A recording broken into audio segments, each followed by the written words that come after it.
We're at Todber Manor today. I'm really excited to be joining Olly Cullingford, and we're going to be doing something really unusual, which is catfish on the fly. It's something that's pretty new in the UK, and Olly, just explain what's the buzz about. Just an ultimate predator on the fly gear, a fight that you probably won't experience on anything else coarse fishing in this country. It's new, it's exciting, it's just crazy, it just blows your mind. So Olly, I'm guessing with catfish you want real no-nonsense tackle. It's quite a specialised branch of fly fishing, right? So if we start with the rod and reel, what have we got here? Yeah, 12 weight fly rod, 12 weight reel. Pike Musky line from Cortland is a 12 weight, which has got a running core of about 50 pound strength. With really strong really stuff. And as for the leader, this fluorocarbon? Yeah, fluorocarbon leader, and this is running it, I think I've got 50 on here, or if not 60 pound fluorocarbon, because they just fight so hard. Yeah, and minimum is probably a 10 weight. I think we want to get across, we're really kitted up for these fish. Yeah. Some people will have this idea that fly fishing is fishing light. Well, in this case it's not. We're using really strong tackle. No, this is equivalent of like big saltwater kit. Sure. For GTs, tarpon and stuff like that, you know, landing really big fish.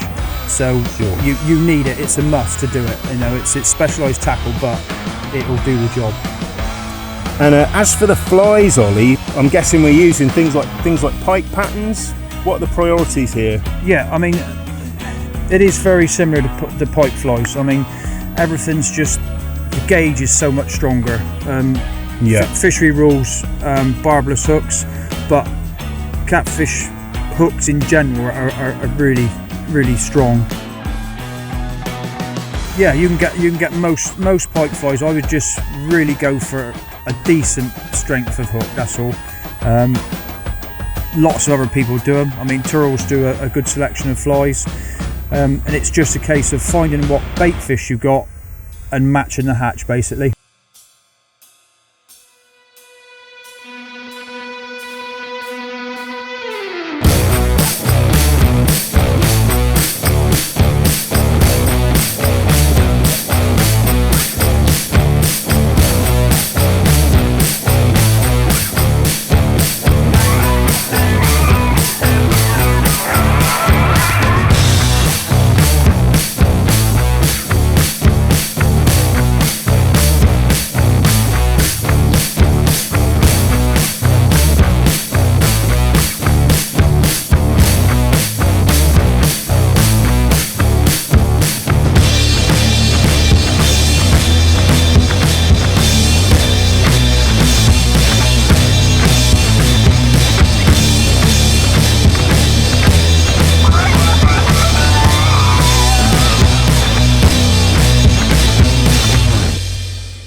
Fishing around all this sort of stuff, it's so important just to keep everything simple and easy for casting. And obviously, like I say, you just gentle retrieve, keep everything nice and tight to you, varying the speed and your fly size and the density of your fly, because obviously at certain times of the day the cats might drop right down, and you want to just try and cover the top of them.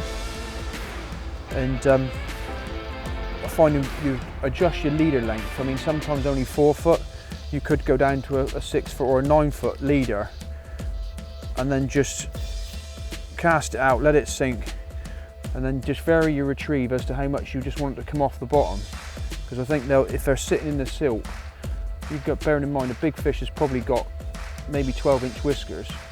By the time they've gone up and they can feel that fly coming over them, it's all depending on where they're to in the water at the time. Most of the time, like now, sun's gone in a little bit, there's a good chance that a fish could start to move. But night time, we know they do come up on this, like just below the surface.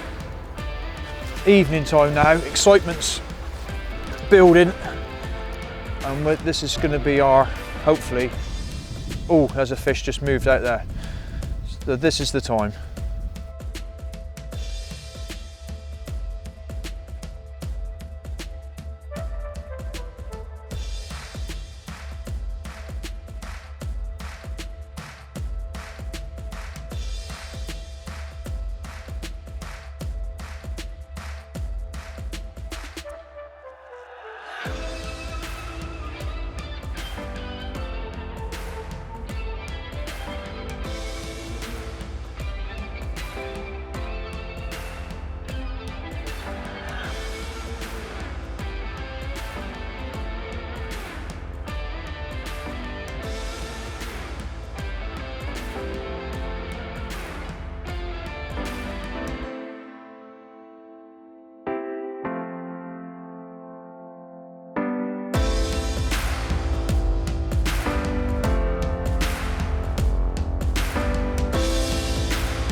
3 on the fly, and probably best part of nearly 12 hours of casting.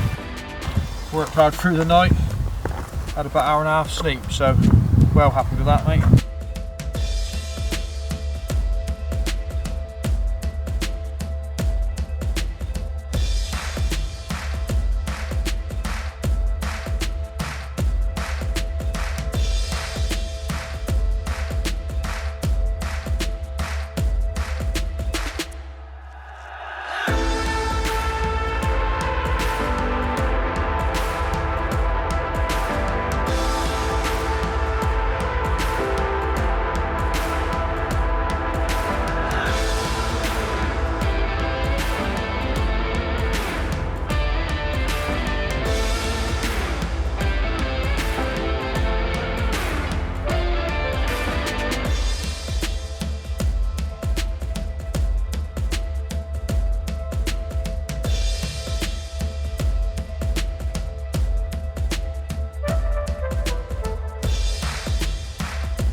That is, without a shadow of doubt, the hardest fighting fish I've ever played on a fly with. That is ridiculous. Do you think that fish needs small water? Quality, mate. Might do, yeah. Let's go.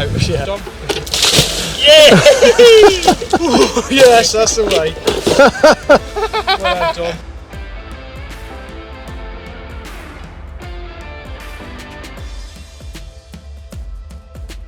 Well, we're just wrapping up what's been a really enjoyable session here. So thank you so much, Ollie. It's been great fun. You can tell the success by the state of Ollie's clothes. Look, all the slime, it's on my shoes, it's on your top. But no, really good fun. Hopefully we've shown you what's possible.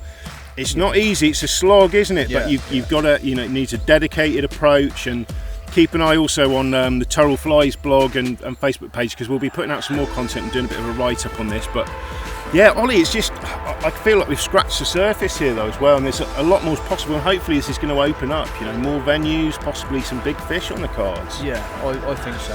If people can see it can be done, and done safely, and the fun you can get out of it, I just hope fisheries will see it as it's another avenue, and it's another art, isn't it? It's another skill that people can put themselves to. There's lure fishing and everything else, but fly fishing for these big predators, I think, there's something in the future for it. I really do. It's something else, isn't it? And Yeah. just you won't play a more powerful fish like that on the fly rod. But then at the same time, I hope we've showed with the tackle we've got, you can land them really safely. Nobody's been bussed off. No. We've really done the business. A bit of teamwork as well. That's been important, hasn't it? As well, Ollie. He's got a great bunch of lads here, and very much. You wouldn't want to fly solo at this, I don't think. No, not unless you were really experienced. But just the general teamwork with this, I think, is key. Yeah. And for the fish care as well. But no, thank you very much, Ollie. It's been excellent. Appreciate it. And been really good. Great to pick your brains about it. Such an exciting branch of fly fishing. Let's hope it evolves further. Yeah, fingers crossed. Yeah, nice one.